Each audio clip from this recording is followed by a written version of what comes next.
Welcome back everyone on the concept of imbalances in chess. In today's video, we are going to discuss 10 different diagrams of chess, which is going to help you to assess the position in chess, which is very crucial in a game of chess to assess that you're winning, you're losing, you're better, you're minus, what is happening in the game. Because by assessing the position, you can evaluate that you're winning the game, you're losing the game, etc.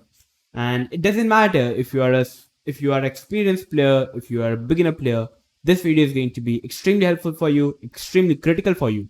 So till then, keep watching and just relax and keep watching. So diagram number 1, superior minor piece, bishop versus knight.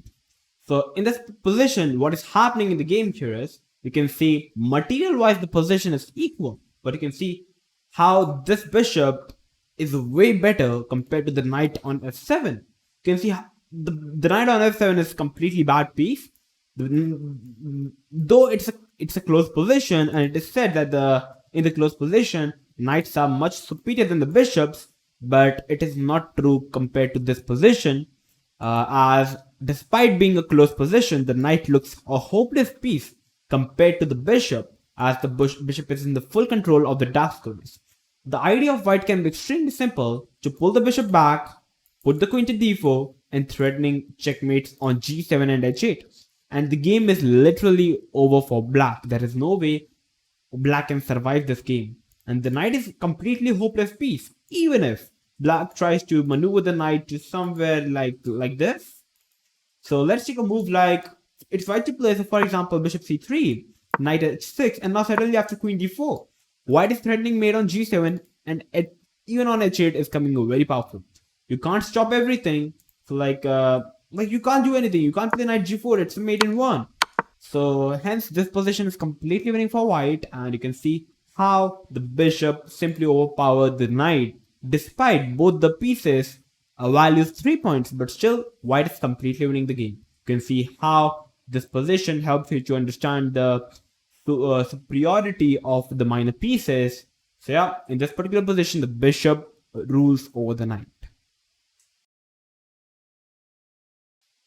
Okay, so here we have the diagram number 2. So what's happening in this position here is, you can see how this knight is way better compared to the bishop on e7. The reason is quite simple, because the knight on e6 is covering all the critical squares in the black camps, compared to the black bishop, which is doing nothing, just sitting around like a pawn. So in this position, for example, the knight is currently hitting the pawn on c7, but the knight cannot really capture the pawn. But a very good idea for white could be to get the rook to the b7, get the queen to a5, and hit the pawn. And suddenly the game is over for black. And there is nothing what black can do in this position to save the game. The knight on e6 is way active compared to the bishop on e7, which helps to understand the knight is way better compared to the bishop in this particular position. So you can already sense in this position that white is completely winning the game, and white is the one who is ruling the game, who is making the play on the board. There is no way black can do anything in this position. White is the one who is driving the game in this position. Okay, so we have the diagram number 3. The topic is the pawn structure, weak pawns and passed pawns. So what's happening in this particular position here is, if you count the material, black is a pawn up. Black is having 5 pawns compared to white's 4 pawns. So material wise, black is winning the game. So what is happening in the positional wise? So talking about positional wise, you can see white pawn on b6 is just 2 squares away from being a queen, compared to black's pawn on d4, which is 3 squares away from being a queen, and it's a white to play. So despite being a pawn up for black, it's completely winning for white. Black can't do a thing in this position. Like b7, the white can simply play the move b7 and it is winning the game. Many players in this position, in the lower level, will say that black is perhaps winning the game because black is a pawn up. But it is completely opposite. White is the one who is winning the game, because after b7, the bishop is simply guarding the b8 square, and white can simply promote it to the queen on the next move.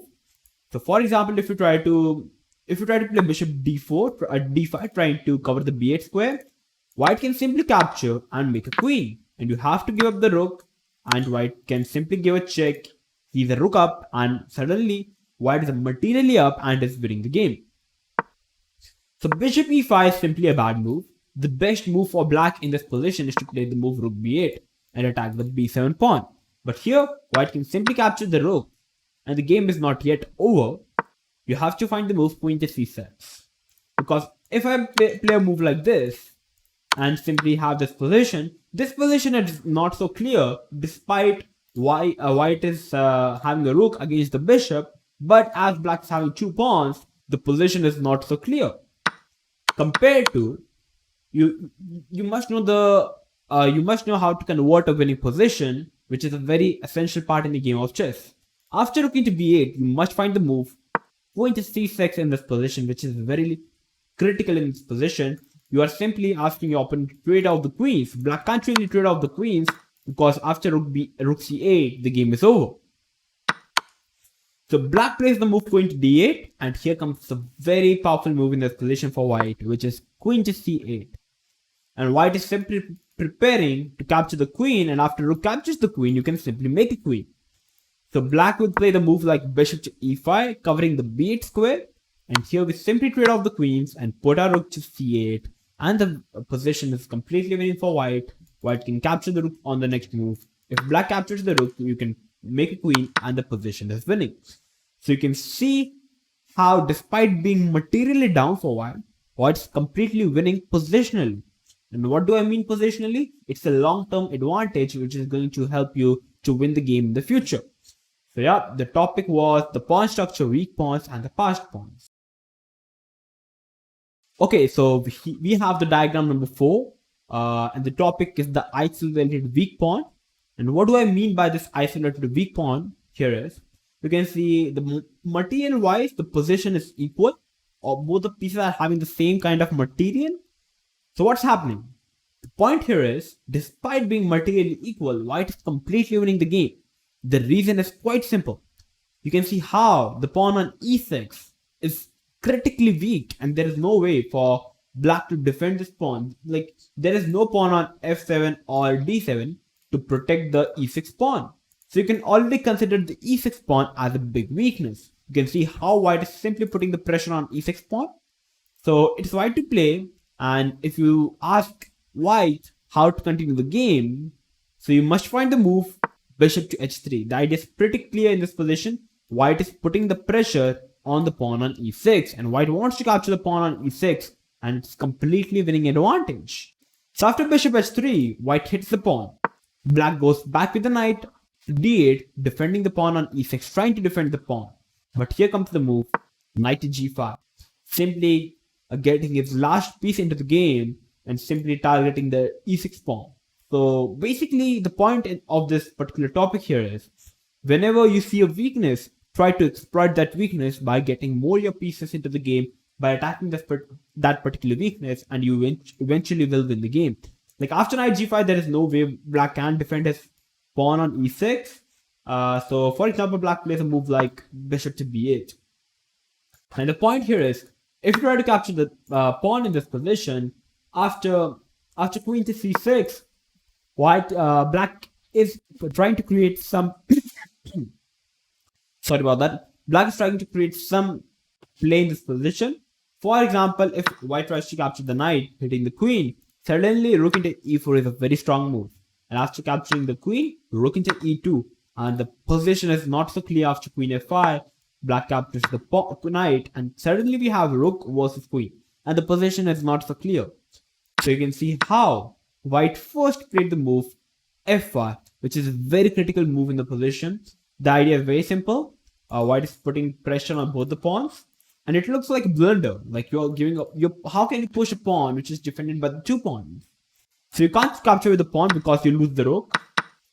So black must capture with the pawn, and after bishop into pawn, you can see the position is completely collapsing for black, and the game is over. The king is absolutely weak in the position, and the game is over. You can see how white is simply targeting the weak pawn.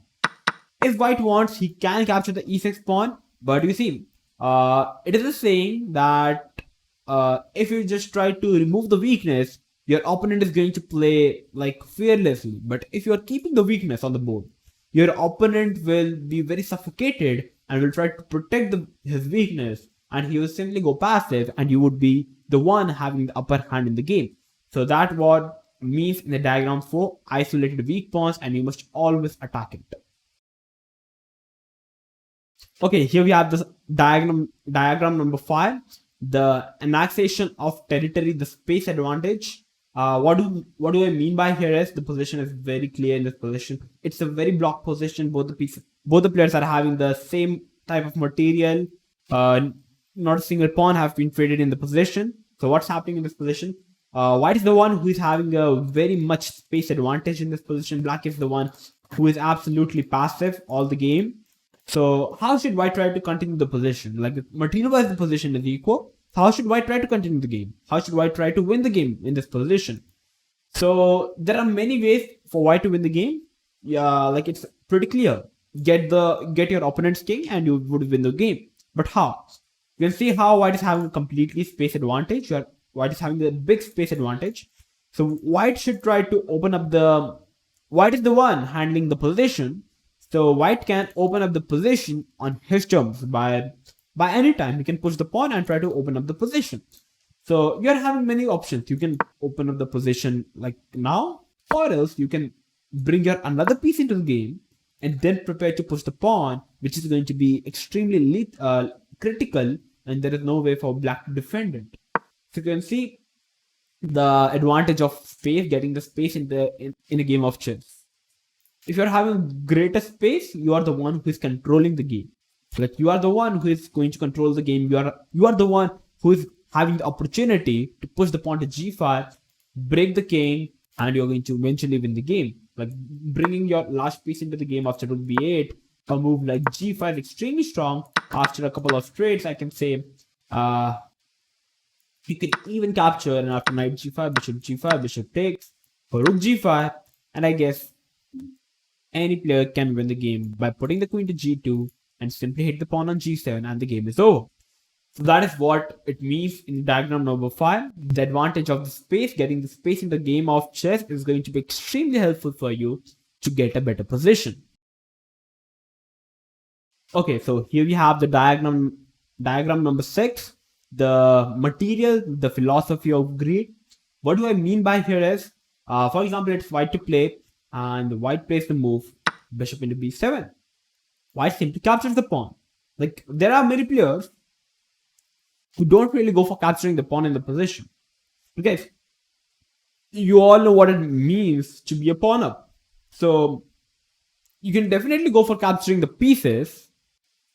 You can definitely go for capturing the material to gain a material advantage. It is always healthy. But just be careful about it that there are no complications. For example, after bishop into b7. For example, if the a6 square would have been covered by black, so black could have simply played the move c6, and if there would have been no square on e6 for white, the bishop is suddenly trapped, and there is nothing white can do, and suddenly black is winning the game. Black can simply get the bishop, and it's over. Like, there is a particular movie about this, the Pawn Sacrifice. It's a very famous movie of Bobby Fischer versus Spassky, where Spassky sacrificed a pawn, and it was a simple trap, and Bobby Fischer fought for it, and he lost the game. So yeah, bishop into b7. Currently in this position is a great move, is a fine move, but in many positions, pawn sacrifices can be very dangerous. So you should always check for it. So in this position, bishop into b7 is extremely fine. King h8, queen c4. Bishop c6 is very dangerous, and white is pretty much better in this game. So here we have the diagram 6.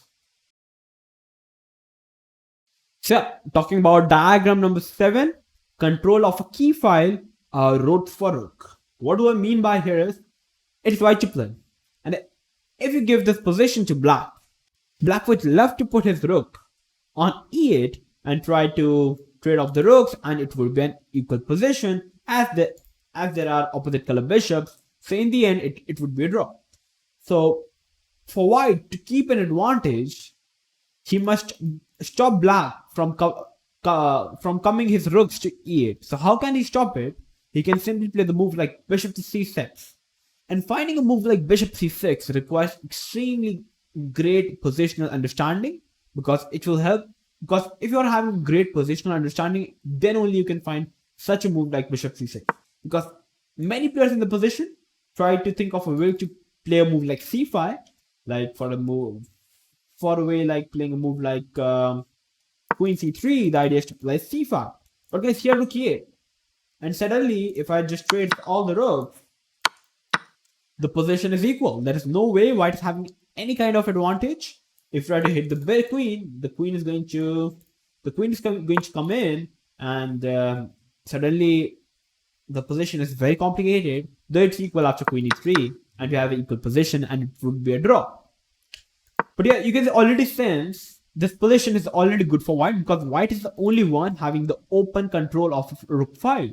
So you must stop it by playing the move bishop c6, not allowing black to take control of the open file, and white is the one having the only one to control the open file. So now white is extremely fine of playing the move queen e3 followed by c5, and now he can go for that particular plan. And white is the one who is controlling again the game, and white is the one who is better in this position. Okay, so diagram number 8, control of a pole, weak squares. So what do I mean by here is, you can see the position is extremely close in this position. Material-wise, the position is equal. So how would you try to assess this position? Is it good for white? Is it bad for white? Or is it equal? So many people don't know in this position. They simply get confused. But guys, in this position, white is better in this position because many players will say that it's a d6 pawn is a weak pawn. So definitely white is the one having the advantage. Yes, I would agree to it, but in this position, the bishop is simply defending the pawn, and there is no way for your knight to be in any of these squares to attack the pawn. So you can't really say that a d6 is weak. But yeah, in the long term, you can definitely claim that d6 is a weak pawn. You can simply grab the rooks and you can hit the pawn. But in the same sense, black can also say white's e4 pawn is a weak pawn because it's a backward pawn. You can't really push the pawn. And black can simply grab the rook into the game, in the queen, and try to hit the e4 pawn. So how come you are having a big advantage? So it's a very simple position, guys. If you try to think very deeply, it's a close position. Knights are well in close position. So if I ask you guys that what is the most ideal square for the knight in the whole chessboard, what are you going to say? What is the most ideal square for the knight? Okay, I would say the most ideal square for the knight is to be on d5 or e6. Yeah, both the squares are most beautiful looking square for the most ideal looking square for the knight. Because once the knight reaches e6, he's going to hit both the rooks. He's going to stop rook from hitting the pawn, and even g7 looks a little bit soft. So white can simply achieve it by playing the move knight to d3. Followed by knight f4, and knight to e6. And once the knight reaches on e6, white can really go for this particular plan. Or even sometimes he can put the pieces on the king side and try for king side break, as the g7 pawn is also soft. So you can see how the control of a weak square can be extremely dangerous. If there are weak squares on the board of chess, you must always take control of it slowly and steadily, because it will eventually help you to better your position. And eventually, if you try to put the pieces at the most ideal square where they deserve, you are going to eventually find ways to win the position. You are going to eventually find weaknesses in your opponent's camp, and it will eventually help you to win the game. So yeah, talking about diagram number 9, we are going to discuss a game. And it's all based on lead and development. I won't say it's a game, but yeah. e4, we have c5, and here white plays the move d4. Black captures c3. And like there are many players who are they are materially obsessed, and they're a bit greedy, and they simply go for capturing the pawns. Knight into c3. And if you look at this position, white is a pawn down. But in the exchange, white is White have already secured of capturing the center and also have already developed the piece. So after knight c3, we have knight c6, knight f3, developing the knights, d6, and now bishop to c4. And you can see how white is aggressively developing his pieces, whereas black is extremely slow in developing his piece. Black plays the move knight f6, the most natural looking move. So after knight f6, we have the move e5. And after e5, black is completely surprised and he doesn't know how to continue the position because the pawn and the knight both are attacked. So how are you going to continue the position? You can't capture with the knight because after knight takes, pawn takes, bishop into f7 is a strong move. And eventually, you lose the queen. So you must capture with the pawn, and now you will see white is 2 pawn down, but the e7 and the e5 pawns are both the pawns are doubled and it's weak. e5 pawn is weak. You can already capture the pawn in the future. First, white is going to trade off the queen. If black captures with the king, which is not so good looking because you're moving the king and you're breaking your castling rights, white can play knight g5 or even capturing the pawn because it's a double pawn. But knight g5 is extremely strong move. You're hitting the pawn, giving a check and capturing the rook. So black comes back, now knight b5. Again, idea is to get the rook to knight to c7, hit the king and the rook. And suddenly the game is falling apart for black. There is no way for black to defend everything. Like after rook b8, you can play bishop into f7, king move. And now bishop e3, rook is coming in. And black is extremely confused how to continue the position. And white is the one in the driver's seat winning the game. So black must capture with the knight. And here, after knight to b5, white is again targeting knight c7. And if black tries to defend it, knight into e5 check, king goes, and knight c7 is a mate. Beautiful mate. So the best chance for black after knight b5 is to play rook b8. But after rook b8, knight into e5. And I'm not sure what's happening in the position. After knight c5, white is already very pleasant looking in the position. White is threatening mate in one, knight c7 is mate. White is having a very nice compensation against a pawn, being a pawn down.